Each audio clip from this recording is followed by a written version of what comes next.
Aruba. What a gem of an island tucked away in the deep south of the Caribbean Sea. This tiny island, just 29 kilometers off the shores of Venezuela, was a destination that we always hoped to visit one day. Surrounded by small towns and beautiful resorts and white sandy beaches, Aruba is a hotbed for tourists. This tiny island is rich in history, but on this visit we weren't there to delve into the deep roots of their existence. In 2019 we were there to play baseball. Well, Alicia was, that is. Alicia was selected along with a slew of other fantastic softball players in the area of Kingston to attend Aruba for a week to participate in a biannual women's softball tournament. The event is a big deal to the locals, and this year consisted of a host team from Aruba, as well as teams from neighboring islands Curacao and Bonaire, as well as 2 clubs from Canada.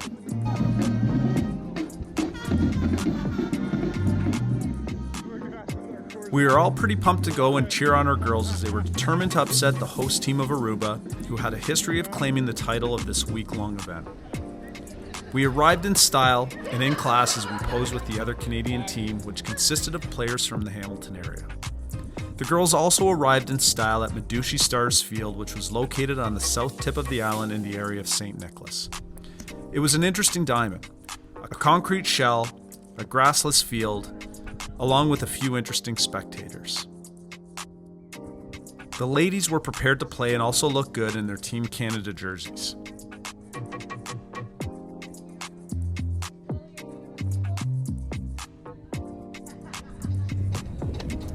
The ladies were pretty relaxed leading into the warm-up for the game. The vibe was pretty chill as there was always island music playing in the background and the stands were packed with the locals. As a spectator, the atmosphere was pretty electric, and you could see the passion that this island has for baseball.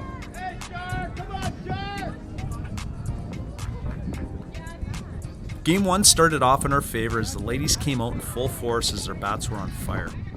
There was nothing fancy going on, just hitting the balls, getting some base runners, and simply driving in runs. The first couple innings, the ladies were in control. They managed to build up a quality lead, and along with hitting the balls, defensively they were making some great plays, keeping the home team off the score sheet. Things were looking pretty good. Team Canada had a solid cushion. They seemed destined to take the victory against the home island favorites and past tournament champs. Sender! Home!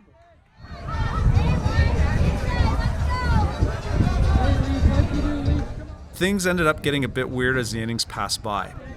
The host team started playing games with the manager interfering and constantly interrupting the game. Some of the antics that unfolded were a disgrace to the game, and by the end it was one of the worst displays of sportsmanship and umpiring that I ever witnessed. Needless to say, the Aruba team took the win on home soil from a frazzled group of ladies who initially were in control and destined for the victory.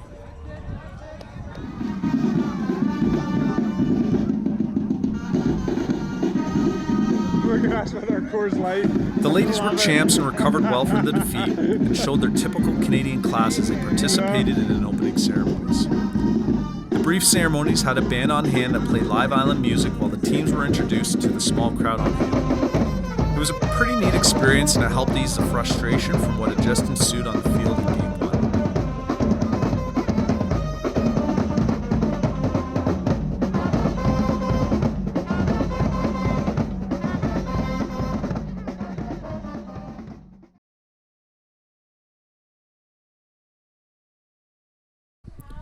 Game 2 of the tournament was against the other visiting team from Canada.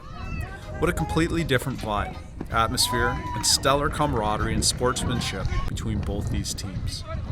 The game was exciting to watch not just for us, but for the local residents who were starting to pile into the stands.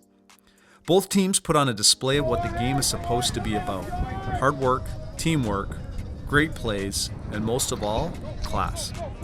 It was a great game to be a part of as a spectator, and our Team Canada managed to sneak away with the win after a solid performance, both at the plate and in the field.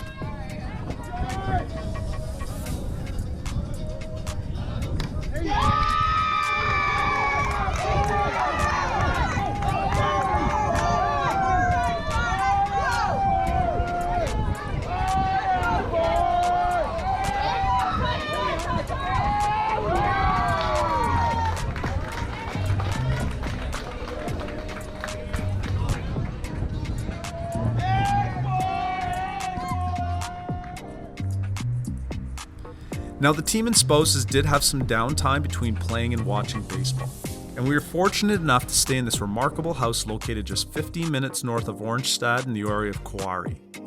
It was a house like no other that I've seen, and it was broken up into 4 separate units, which were divided up among the entire entourage. The grounds were amazing, and it came with pretty much everything you would expect.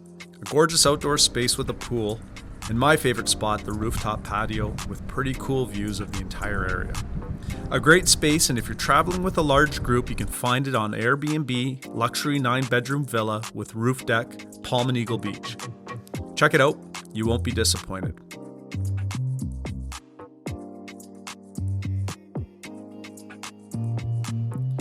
We also managed to find some time to break away from the ballpark and the villa and venture around the island to take in the sights. A few of the team members went on their own excursions while a few of us went around as a group and took in the sights of Oranjestad, dined out, and checked out the beaches.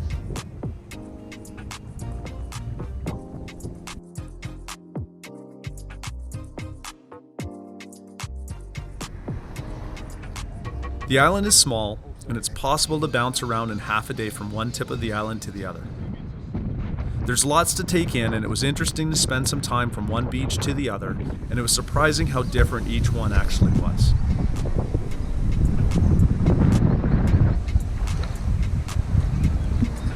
You can't go wrong on a visit to Aruba. The weather's amazing, the people are friendly, the food is good, and it's safe. The only hiccup is bracing yourself for the price of food and booze. Things can get a little pricey if you overindulge in both departments. The girls played their final game against a rock-solid group of ladies from the island of Curacao. This team was switched on and played flawless baseball. Before the game started, the ladies took some time to get their bearings fielding some fly balls. The wind is constantly swirling in Aruba, and on this evening it appeared to be a bit more gusty than previous nights. When the game started, the ladies just didn't have the momentum on their side as they did in the first 2 games they played. And when they seemed to find an opening to cash in some base runners, the Curacao team was positioned perfectly to make the play and the outs, and prevented our team from scoring many runs. It was clear as the game went on that the Curacao team knew each other well and also had the advantage of knowing how to play in the windy conditions. Although they were from the neighboring island Curacao, they clearly had the home field advantage. So that was it. The tournament was done. Our girls were sitting on the fence briefly after their 3 games to see if they had advanced into the playoff, but they missed out on a runs differential and their tournament was over.